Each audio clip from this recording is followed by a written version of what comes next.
আসসালামু আলাইকুম। হ্যালো সবাইকে, কেমন আছেন সবাই? আজকে আমি সকালবেলা ঘুম থেকে উঠছি অনেক সকালে, কারণ আমি সকালে হাঁটার প্র্যাকটিস করতেছি আর কি। আমাদের বাসার সামনে অনেক সুন্দর রাস্তা, তো ওইখান দিয়ে আমি হাঁটবো। সো প্রথমে আমি সানস্ক্রিন নিলাম, যদিও সান নাই, তবুও এটা আমার অভ্যাস। তারপরে হচ্ছে আমি একটা আতর নিলাম। দেন দেখেন নিচে হচ্ছে মুকো, আমার আমার খুবই পছন্দের একটা কুকুর।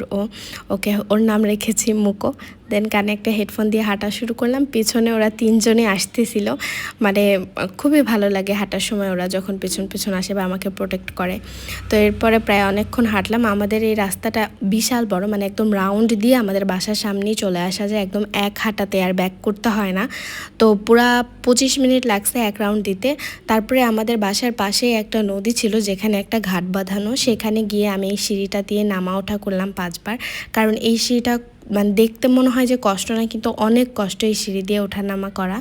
তারপরে হচ্ছে এই যে আমার একটা মামা আসছিল এখানে তার ছাগলকে নিয়ে, তার ছাগল খাওয়াইতে। তো আমি বলতেছিলাম ওকে যে ছাগল, মামা আবার রাগ করতেছিল, বলতেছে ওর নাম সবিরুন, ছাগল না। দেন আমি একটু ফ্রেশ এয়ার নিলাম, একটু সব কিছু অনুভব করলাম। প্রকৃতি খুবই সুন্দর, বিশেষ করে সকালবেলা। দেন বাসায় আসার পরে আমার খুবই মোস্ট ফেভারেট একটা থেরাপি, সেটা হচ্ছে ফেসিয়াল, আইস ফেসিয়াল করলাম। দেন হচ্ছে আমি একটা ডিসকন খাইছি, যেটা হচ্ছে এখনকার দিনে ট্রেন্ড আর সবচেয়ে ভাইরাল আইসক্রিম, যেটা আমার 100 টাকা লস করেছে। দেন হচ্ছে আমি সকালের ব্রেকফাস্ট হিসেবে মোমো রামেন খেলাম। এটাই হচ্ছে আজকে আমার সকালের রুটিন। ভিডিওটি ভালো লাগলে লাইক করে দিবেন।